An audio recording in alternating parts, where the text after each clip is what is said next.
Petro Burkovskiy is the executive director for Democratic Initiative Foundation. He joins me now live, also from Kiev. Good to have you on the program with us.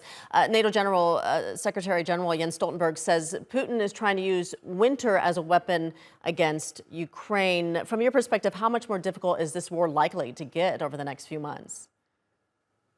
Frankly speaking, it's hard to predict. First of all, we don't know how severe this winter will be, but we see the Russian intentions to destroy the critical infrastructure, the energy infrastructure, to bring more suffering. But we also should keep in mind that the goal of Russians is not to force Ukraine into negotiations.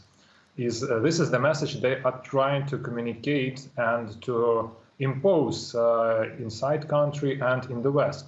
But what they are doing with these attacks is that they are trying to kill as many Ukrainians as possible. And in this way, they are trying to win the war. So this is not, as they put it, a coercion to negotiations to Ukraine.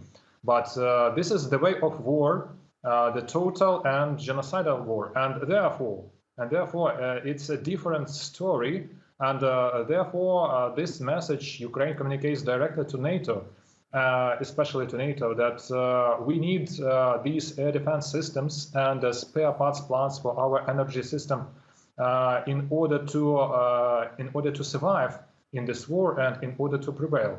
Otherwise, this winter will continue, and if Ukraine fails, that means that Russia will start doing the same with the NATO members, and this is their clear message.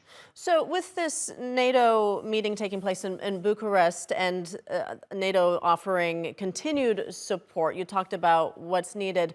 What more can the West offer so Ukraine can get through the winter?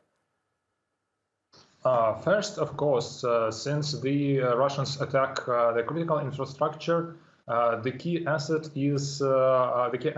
are the air defense systems.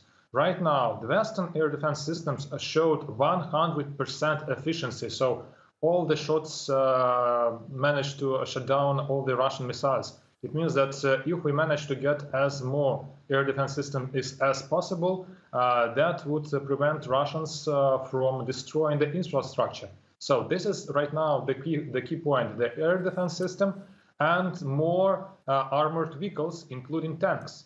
Because what we get from Russia, so-called Russian Lend-Lease, then when they retreated, they left so many tanks and armored vehicles, which much more than the armored vehicles provided by the Western allies.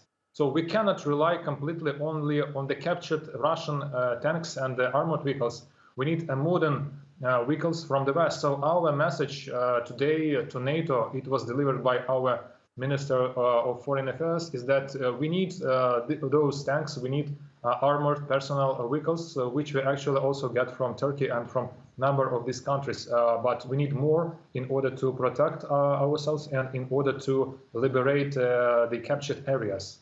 All right, Petro Burkovskiy in Kiev, thank you.